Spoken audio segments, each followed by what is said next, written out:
It was a seemingly perfect suburban life. Grace Thompson, a 34-year-old wife and mother of two, lived in a picturesque neighborhood in Fairfield, Connecticut. Married for over a decade to Michael Thompson, a successful real estate agent, the couple appeared to have it all: wealth, social status, and a picture-perfect family. But beneath the surface, their marriage was crumbling. Michael's demanding job kept him away from home most days, leaving Grace to take care of their children and manage their sprawling estate. Feeling neglected and lonely, she found solace in the Fairfield Tennis Club, where she would spend hours every day perfecting her game. That's where she met Alex Durand, the club's charismatic tennis coach. Alex, 29, was a former college tennis star who had settled into coaching after failing to make it to the professional circuit. Handsome, athletic, and charming, he was the subject of many whispered conversations among the club's female members. Grace was immediately drawn to his easygoing nature and good looks. What began as casual lessons soon developed into a much deeper connection. The initial attraction was mutual but subtle. Grace admired Alex's skill and dedication, while he was captivated by her beauty and gracefulness on the court. They started spending more time together, ostensibly for tennis practice, but their conversations grew more personal. Grace confided in Alex about her unhappy marriage, her loneliness, and the emotional distance she felt from Michael. Alex listened, offering her the attention and companionship she craved. One rainy afternoon, when the courts were empty and the club nearly deserted, their relationship took a fateful turn. After an intense practice session, they found themselves in the locker room, unable to resist their growing desire. What started as a passionate kiss soon escalated into a full-blown affair. From that day on, they met regularly in secret, sharing stolen moments whenever they could. Grace knew she was playing with fire, but the thrill of the affair was intoxicating. For the first time in years, she felt alive. Michael remained oblivious to his wife's infidelity, absorbed in his business dealings and unaware of the growing rift in their marriage. To the outside world, they were still the perfect couple.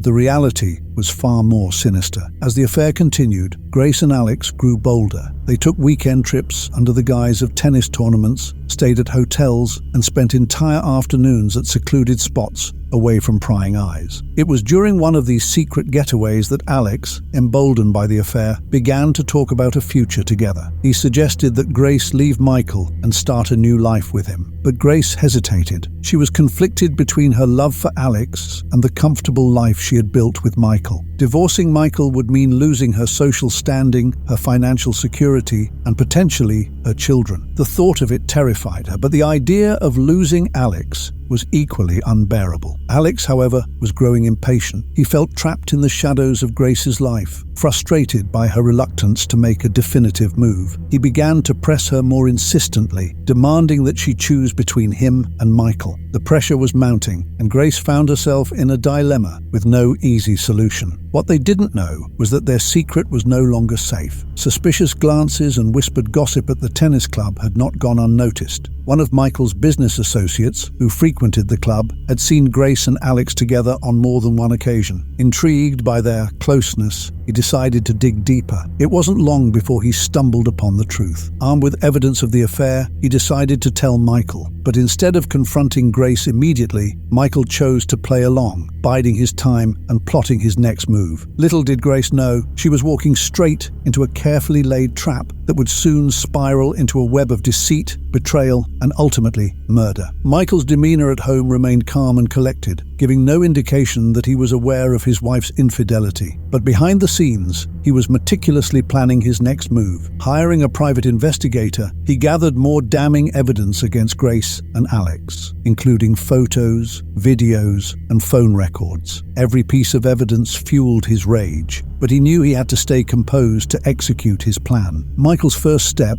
was to gain Grace's trust even more. He began spending more time at home, showering her with attention and gifts, pretending to make amends for his previous neglect. Grace, believing she had successfully hidden her affair, was relieved by Michael's sudden change in behavior. She thought her marriage was on the mend, which only made her more reckless with Alex. One evening, Michael suggested a weekend getaway to their lake house, a secluded property 2 hours away from the city. He insisted it would be good for them to reconnect, just the two of them. Grace, still feeling guilty for her ongoing affair, agreed. She informed Alex she would be unavailable for the weekend, promising they'd meet again soon. As they arrived at the lake house, everything seemed perfect. The sun was setting over the water, and the isolated surroundings provided a peaceful escape from their chaotic lives. Michael seemed relaxed, cooking dinner for them and pouring generous glasses of wine. Grace felt a strange sense of calm, as if the problems in their marriage were finally behind them. After dinner, they sat by the fireplace, sipping wine and reminiscing about the early years of their relationship. Michael suggested they go out on the lake in their small boat, a ritual they hadn't done in years. Grace hesitated, but agreed, thinking it was part of their rekindled romance. Once on the water,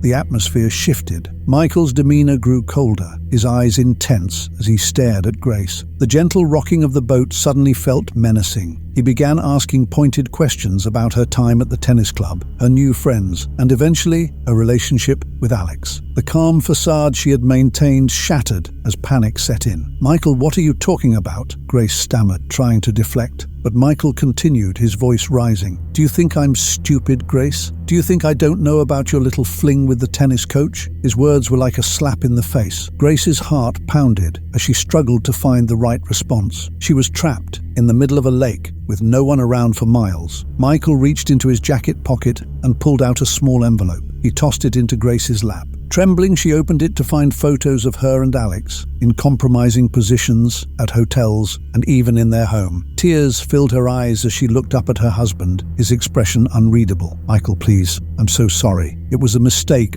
She started, but he cut her off. "A mistake? A mistake you've been making for months?" he roared, his voice echoing over the silent lake. He stood up, the boat rocking dangerously as he loomed over her. "You've humiliated me, Grace. You've ruined everything." Before she could react, he lunged forward, grabbing her by the throat. Grace struggled, the boat swaying violently as she tried to break free. Michael's grip tightened as he leaned closer, his eyes filled with a terrifying rage. Just as she thought she would lose consciousness, he released her, shoving her backwards. She fell hard against the side of the boat, gasping for air. Michael stepped back, his breathing heavy as he watched her cower. "This is your fault, Grace. You brought this on yourself." He reached into the boat's compartment and pulled out a heavy wrench. Grace's eyes widened in horror as she realized what was happening. "No, Michael, please!" she screamed, but it was too late. He swung the wrench with all his strength, striking her on the side of the head. The impact sent her sprawling, blood splattering across the boat's wooden floor. She tried to crawl away, but he struck her again and again until she stopped moving. Breathing heavily, Michael looked down at his lifeless wife, her blood pooling around her.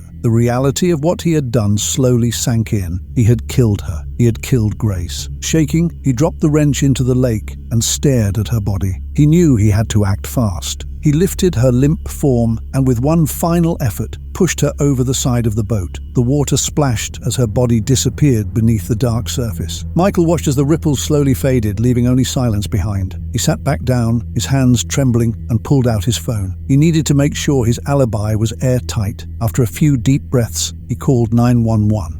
"There's been an accident," he said, his voice shaking with feigned panic. "My wife, she fell off the boat. I couldn't save her." Michael's carefully crafted plan began to unravel the moment he returned to shore. He had rehearsed his story, a tragic accident, a late-night boat ride gone wrong, but he underestimated the scrutiny that would follow. The police arrived quickly, asking questions he thought he had prepared for. Still shaken, he recounted the fabricated events, how Grace had stood up too quickly, lost her balance, and fallen overboard before he could save her. Initially, the officers appeared sympathetic, but inconsistencies in Michael's story soon raised suspicions. A thorough search of the lake yielded Grace's body, her head wound obvious and deep. The medical examiner's report contradicted Michael's claims, confirming that the trauma was not consistent with a simple fall, but suggested a brutal assault. As detectives delved deeper into Michael's life, they discovered the private investigator's report hidden in his office. The detailed documentation of Grace's affair, call history, and internet searches on boating accidents and drowning deaths painted it became clear that the murder was premeditated, not a crime of passion. Under intense questioning, Michael's composure crumbled. He confessed to confronting Grace on the boat, but maintained it was an accident, a heated argument that spiraled out of control. His desperate attempts to portray himself as a grieving husband fell apart as the evidence stacked up against him. The final nail in his coffin came when the investigators found the wrench, marked with Grace's blood, discarded carelessly in the reeds near the lakeshore. Confronted with irrefutable proof, Michael finally broke down, admitting to killing Grace in a fit of rage. The trial was swift and garnered significant media attention. Michael was convicted of second-degree murder and sentenced to life in prison without the possibility of parole. Alex Durand, the unwitting catalyst of this tragedy, disappeared from the public eye, his career and life shattered by the scandal. In the end, Michael's jealousy and obsession with control led to his downfall. He had wanted to punish Grace for her betrayal, but ultimately destroyed everything he had built. The tragedy shocked the peaceful community of Fairfield, a grim reminder that even the most picture-perfect lives can hide the darkest secrets.